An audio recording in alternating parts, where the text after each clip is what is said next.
నన్ను రుద్దింది చాలు అంటే నున్నంగా చేసేయడం గుండ్రంగా మట్టి ముద్ర ఏం చేసాడు మరి నున్నంగా చేసేయడం ఇంక చాలు చాలు అన్నదంట. చాలు చాలు అనేటడికి గిరగిరా ఇప్పుడు మట్టి కొండ తయారవ్వాలంటే దేని మీద పెడతారండి? కొమ్మరత్నం సాన్ మీద పెడతాడు కదా. గిరగిరా తిరుగుతుంటే అవి బాబు నాకు కళ్ళు తిరుగుతున్నాయి నేను ఆపే అంటున్నాను. ఆపే అంటే అప్పుడు 2 చేతులు పట్టుకుని వచ్చాడండి. అదిమి దాన్ని గట్టిగాను నొక్కి ఏళ్లతో మరి ఒక అందమైన రూపాన్ని చేస్తుంటే ఈ మట్టి కూడా అంటుందంట, అయ్యి బాబు నేను ఉంచేస్తున్నాడు బాబు నన్ను అనేసి గోల పెట్టేసి నన్ను వదిలే అంటున్నట్ట.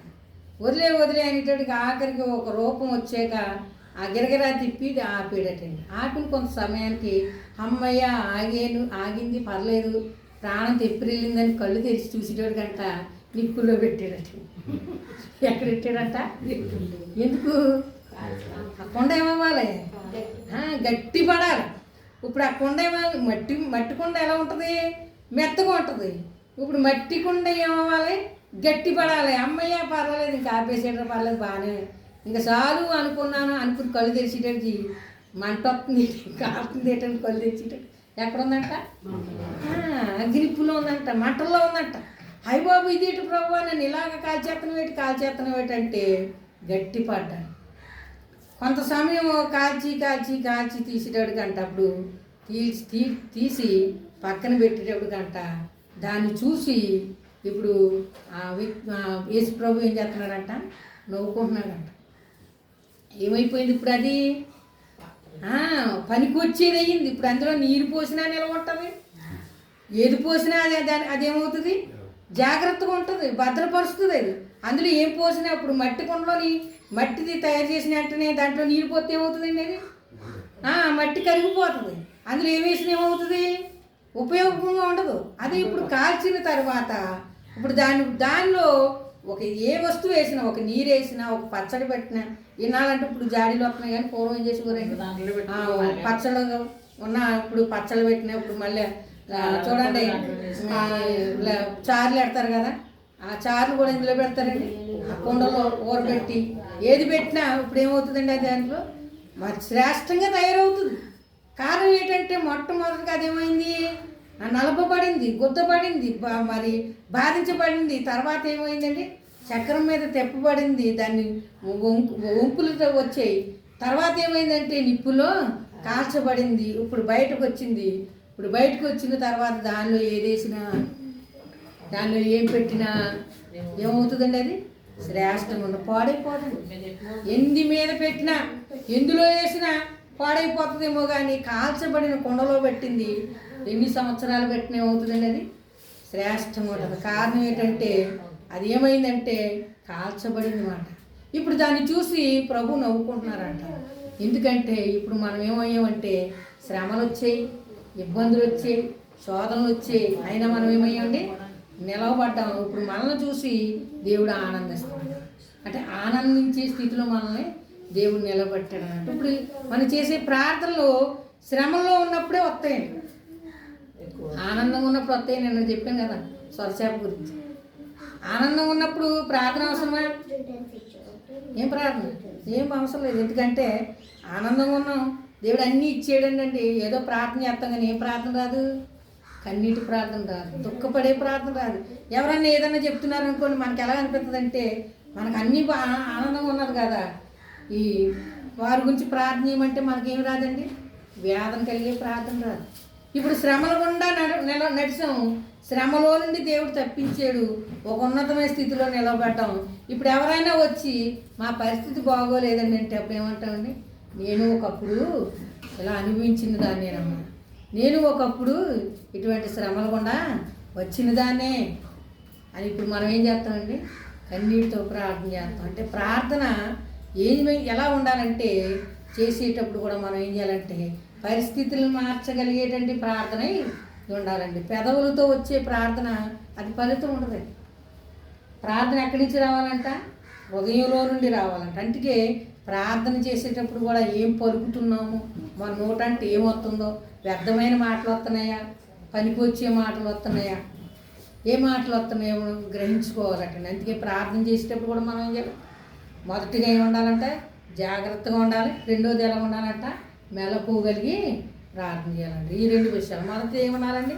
మంచిని వినాలి. ఏదైతే వింటున్నామో అది మనకి ఏమవ్వాలి?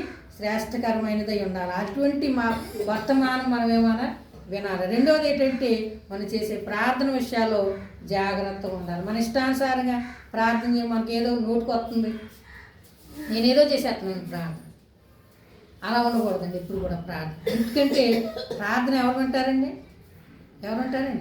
మనుషులు కాదండి ప్రార్థన వినేది. ఎవరు వింటారు ప్రార్థన? దేవుడు వింటారు. అంటే మనం ప్రార్థన ఎవరికి చేస్తున్నాం? దేవుడికి ప్రార్థన అంటే ఏంటి? చెప్పుకుంటున్నాం. ఒక అధికారి దగ్గరికి వెళ్ళేటప్పుడు ఎంత జాగ్రత్తగా చెప్తామో దేవుని దగ్గరికి వెళ్ళేటప్పుడు కూడా అంతే జాగ్రత్తగా. ఎందుకంటే ఒక అధికారి చెప్పేది చేస్తాడు, చేయకపోవచ్చండి. మన ఎదుగుంటే ఆలకింతాడు, తర్వాత ఆ కాగితం తీసి పక్కన నడిచేస్తాడేమో. కానీ దేవుడు అలా చేయడు. దేవుని వాక్యంలో ఉంది, విననేరకు ఉండినట్లు నా చెవులు మందం కాదు. అంటే నువ్వు ప్రార్థన చేసేటప్పుడు ఆయన చెవులు ఏం చేస్తాడండి? చెవు పెట్టి యెహోవా భక్తులు మాట్లాడుకొని చుండగా యెహోవా ఏం చేస్తాడంటే చెవి యొగ్గి ఆలకించుతానని ఉన్నదా? ఆలకించనని ఉందా? అంటే ఇప్పుడు మనం చేసే ప్రార్థన ఆయన ఆలకిస్తున్నాడు కదా. ఆయన ఆలకించేటప్పుడు మనం ఎలా ఉండాలి? మనం జాగ్రత్తగా చూసుకోవాలి. ఏం ప్రార్థన చేస్తాం, మన పరిస్థితుల కోసం మనం మొట్టమొదటిగా యేసుప్రభువు వారు ఏమన్నారండి? నా గురించి ఆడకండి. ఎవరి గురించి బాధపడమన్నారు? నీ గురించి, నీ పిల్లల గురించి. ఇప్పుడు మన ప్రార్థన మనం ఎవరి గురించి చేయాలి? ముందు ఎవరి గురించి చేయాలి? మన గురించి చేయాలి. తర్వాత ఎవరి గురించి చేయాలి? మన పిల్లలు. ఇప్పుడు మనం రక్షించబడ్డాం, ఇప్పుడు ఎవరి గురించి చేయాలి మన ప్రార్థన? ఇప్పుడు మన పిల్లల గురించి చేయాలి.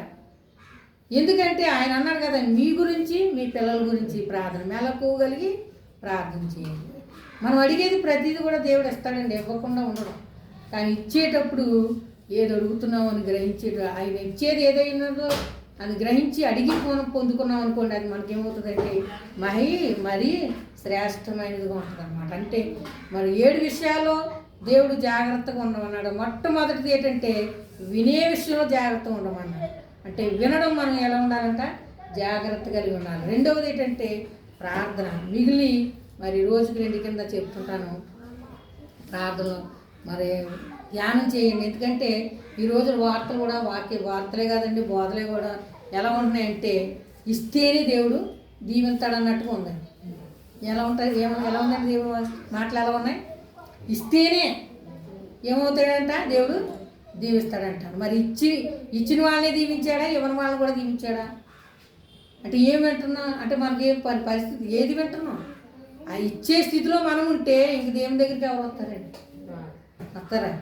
మనం ఇచ్చే స్థితిలో దేవుడు పెట్టినప్పుడు, ఇవ్వగలిగే స్థితిలో పెట్టినప్పుడు మనం అడగకుండానే దేవునికి ఇవ్వగలుగుతాం. అంటే ఇస్తేనే దేవుడు దీవిస్తాను, మీరు నాకు ఇస్తేనే నేను మిమ్మల్ని ఆశీర్వదిస్తానని అనలేదే.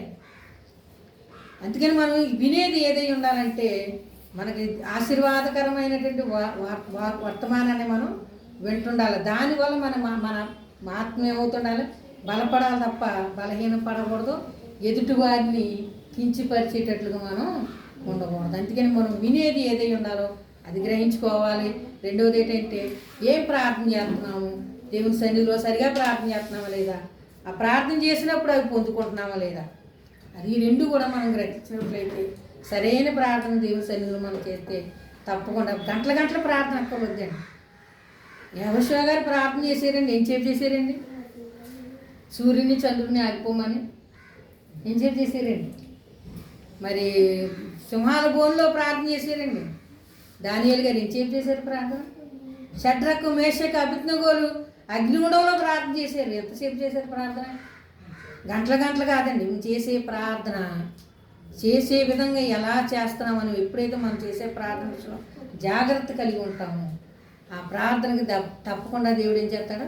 ప్రతిఫలం దయచేస్తాడు. అందుకే మొట్టమొదటిగా వినటంలోని మనం జాగ్రత్తగా ఉండాలి. ప్రార్థన చేయటంలో కూడా జాగ్రత్తగా ఉండాలి. ఏది పడితే అది మనం ప్రార్థన చేయడం, ఏదేదో ప్రార్థన చేయడం, ఎంతో గలిబిలిగా ప్రార్థన చేయడం, అది అలా చేయకండి. ఈసారి నుంచి మనం చేసే ప్రార్థన నేను ఎలా చేస్తున్నాను.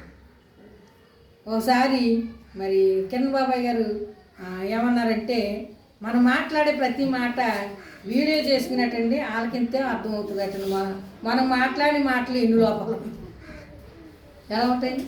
మనం ఎప్పుడు కూడా మాట్లాడేటప్పుడు ఏం చేయాలంట, రికార్డ్ చేసుకోవాలట. రికార్డ్ చేసుకున్నప్పుడు మనం విన్నాం అనుకోండి, ఎదుటివారిది చెప్పేటప్పుడు అందులో తప్పులు మనం ఎదుగుతుంటాం కదా. అలాగే మనం రికార్డ్ చేసుకుని మనం విన్నాం అనుకోండి, అప్పుడు మనం ఎలాంటి మాటలు విన్నామో ఎలాంటి మాటలు మాట్లాడుతున్నామో కూడా మనకు కూడా ఏమవుతుంది, తెలియబడుతుంది మాట. అంటే రికార్డ్ చేసుకుని విన్నాం అనుకోండి, అప్పుడు బాబు ఇలాగ మాట్లాడకూడదు, ఇలాగా ప్రార్థన చేయకూడదు, ఇలాగ మనం ధ్యానం చేయకూడదు. ఒకసారి ప్రార్థన చేసుకున్నప్పుడు మనం ప్రార్థన చేసిన రిపీట్ చేసుకున్నాం అనుకోండి, ఆ లోపాలు ఏమవుతుంటాయి మనకి తెలుస్తుంటాయి. జాగ్రత్త పడదాం. దేవుడి సన్నిధిలో ఆషామాషిగా ఉండటం అది మనకి మంచిది కాదు. ఎందుకంటే మరి ప్రసంగి అంటున్నాడు, దేవుడు ఆకాశం మీద ఉన్నాడు, మీరు ఎక్కడున్నారు, భూమి మీద ఉన్నారు కనుక మీరు మాట్లాడే మాటలు ఎలా ఉండాలంట, జాగ్రత్తగా ఉండాలి. మన ప్రవర్తన జాగ్రత్తగా ఉండాలి, మన మాట కూడా జాగ్రత్తగా ఉండాలి. అట్టి దంజ దేవదేవుడు మనకి ఎలాగూ దయచేయను కాక ప్రార్థన చేసుకున్నాను. మహాపరిశుద్ధుడ మహోన్నతుడా నీకు వందనాలు స్తోత్రాలు ప్రభా. ఇప్పుడు వరకు తండ్రి ఏమేమో వింటున్నాము, దుర్వార్తలు విని తండ్రి నేను ఆందోళన చెందుతున్నాం. మరి నాయన తండ్రి భయపడకని 364 సార్లు నీ బైబిల్లో రాసి ఉండగా తండ్రి మేము దిగులు పడవద్దని ధైర్యంగా ఉండమని వాక్యం సెలవిస్తుంది. కానీ తండ్రి మేము భయపడుతూ తండ్రి నేను దుర్వార్తలు విన్నప్పుడు తండ్రి ఆందోళన చెందుతుండగా ప్రభా నీ వాక్యంతో మమ్మల్ని బలపరచండి, మమ్మల్ని ధైర్యపరిచి తండ్రి నీవే మమ్మల్ని నిలవబెట్టి ఉన్నతమైన స్థితిలో నేను నిలవబెట్టేవాడు నీవే. మేము ఎక్కలేనని ఎత్తైన కొండ మీదకి తండ్రి ఎక్కించేవాడు నీవే, మా చేయి పట్టి నడిపించేవాడు నీవే కనుక తండ్రి భయపడకుండా తండ్రి మీ లోకంలో తండ్రి నీకు సాక్షులుగా ఉండటానికి సహాయం చేయండి. వినేది తండ్రి ఎటువంటి దుర్వార్త విన్నా తండ్రి మా చెవిని పడకుండా ప్రభా మేము జాగ్రత్తగా ఉండేటట్లుగా సహాయం చేయండి. అలాగే తండ్రి ప్రార్థనలో కూడా తండ్రి విస్తారమైన మాటలు దోషం ఉండక మానదన్నావు కనుక ప్రభా విస్తారమైన మాటలు కాకుండా ప్రభా తండ్రి ఉపయుక్తమైనటువంటి తండ్రి నీ సన్నిధిలో తండ్రి వినయమైన తండ్రి మనస్సు కలిగిన వారమే తండ్రి, దీన మనస్సు కలిగిన వారమే తండ్రి ప్రార్థించడానికి సహాయం చేయండి. ప్రార్థించినవన్నీ పొందుకోవటానికి కూడా కృప చూపించమని తండ్రి విన్న వాక్యాన్ని మా హృదయాల్లో భద్రపరిచి తండ్రి ఇక నుండైనా మేమేమంటున్నామో గ్రహించి తండ్రి మేమేం ప్రార్థిస్తున్నామో గ్రహించుకునేటట్లుగా సహాయం చేయమని పరిశుద్ధాత్మ శక్తిని మాకు ఇచ్చి నడిపించమని ఈ వారం అంతా కాచి కాపాడి రక్షించిన దేవ రాబోయే వారం అంతా నీ కృపలో భద్రపరిచి నడిపించమని యేసే పరిశుద్ధ నామమున అడిగి వేడుకున్నాం తండ్రి. ఆమేన్. కాలు తీసుకున్నాను శగిన కట్టాను కడిగవా